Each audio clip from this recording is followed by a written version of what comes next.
What's up, everyone? This is Ignatius. I just finished a short stream and casual cooking session where we've made lots of improvements to the build. I did just take a pass at my Mobilitas guide and updated everything. I put kind of the headlines up here in the mid-mapping update. And then if you come down to the variants, I added a 72 to 80 for mid-maps. This will show the gear that I had on for these levels.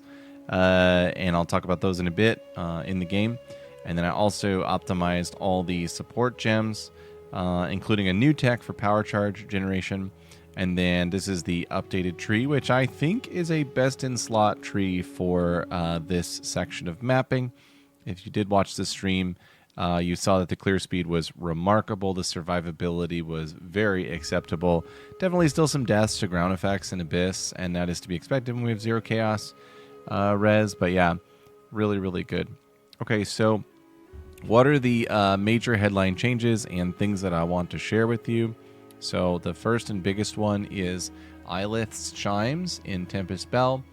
This generates power charges per combo spent.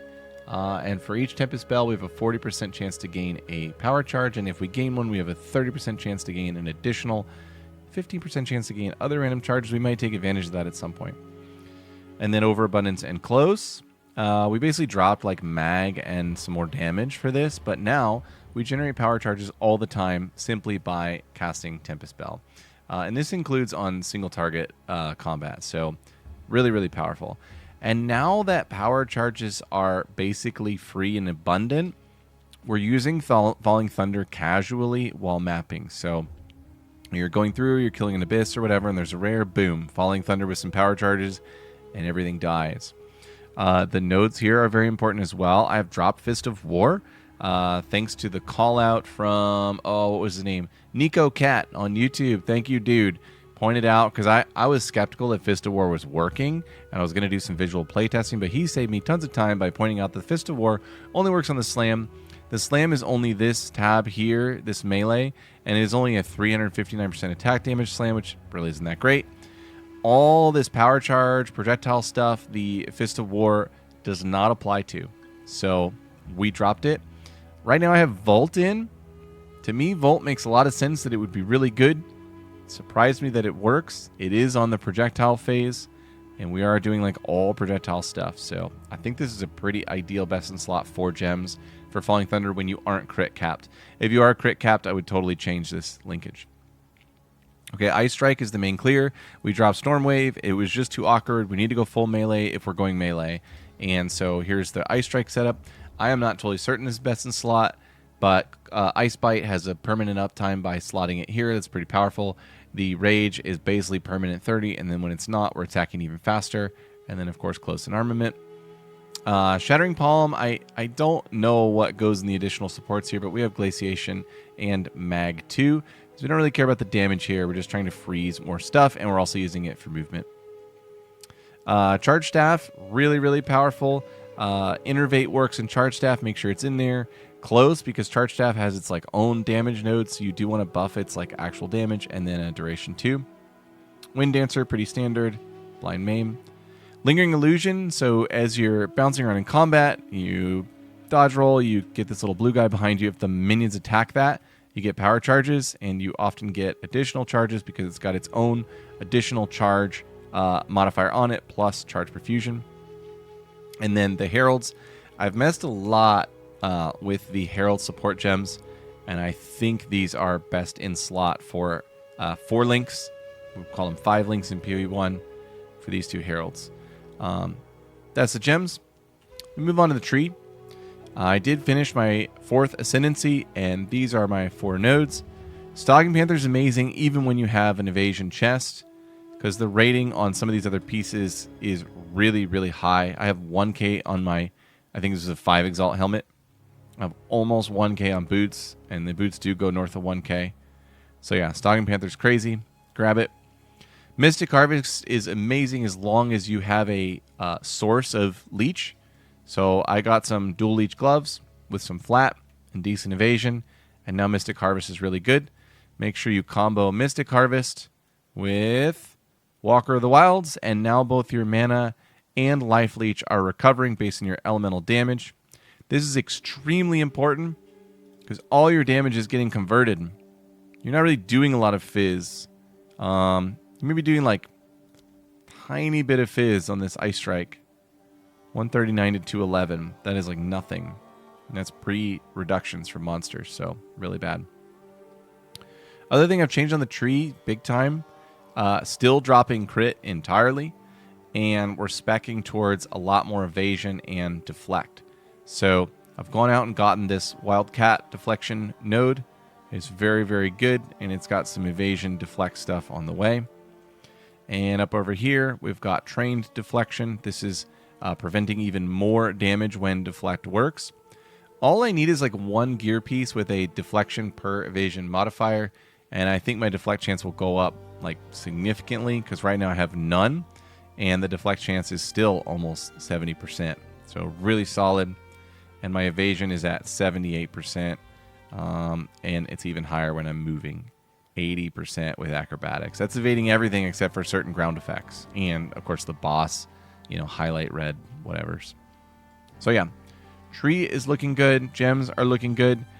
As far as gameplay, just going to my last VOD, like on my YouTube channel, when you come in, and let's see, what does it look like? You come here and hit this live tab. You can just watch this here. I streamed for about an hour and was just like blasting maps the whole time.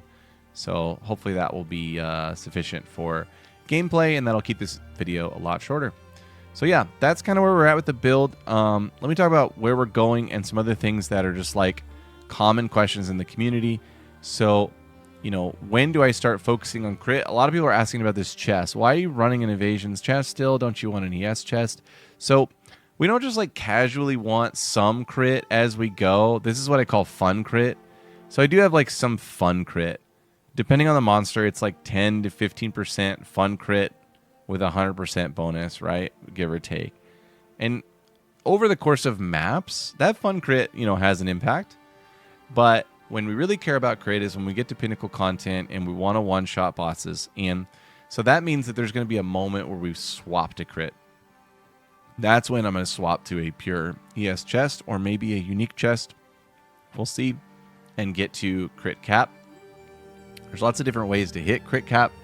There's even a new quality modifier on Flicker Strike, which gives more crit chance. There's always this gem. Let me pull it up really quick. You know, since we're finding ways to get charges on single targets of various types, charge regulation is always a consideration, and this is 24% more critical hit chance while you have power charge. I'm not exactly sure, like, I hope somebody can clarify in comments or in Discord. I believe that is an increase to your additive effect.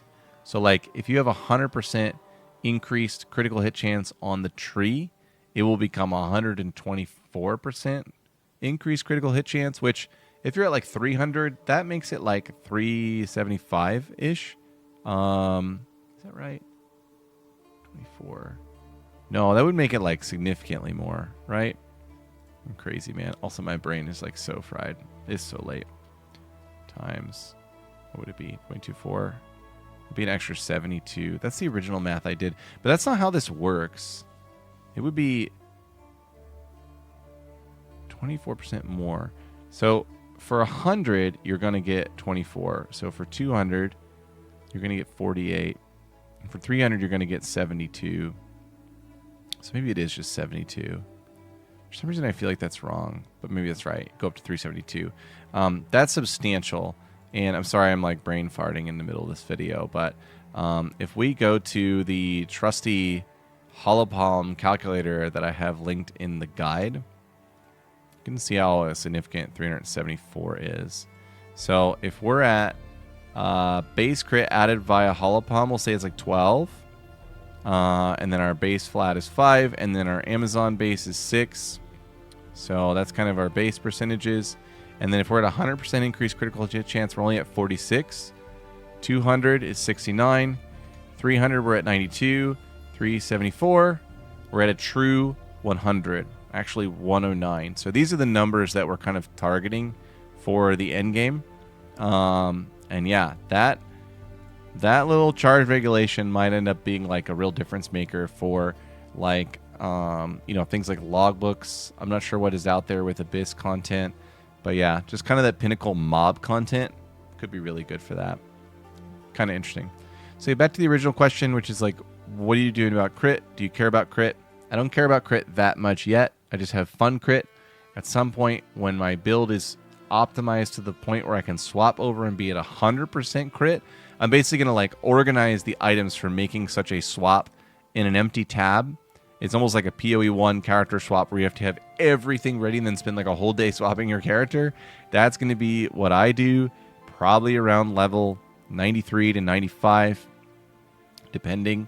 And once I have absolute GG gear in these 4 armor slots, that's when that swap is going to happen. So hopefully that wraps up that question. All right, that's it for tonight. Much quicker update, which is great. I'm going to push this out, and I've pushed out the update to the Mobalytics build. Thank you, everyone, for the collaboration in the community. Discord is popping off with awesome collaborative discussion where we are all learning. My build updates are becoming as much of a result of what I'm reading in our discussions and gaining from the discussions I'm participating in as they are my own cooking in game. And that's just the dream, man. That's like the best part about doing all this stuff. So thank you, everyone.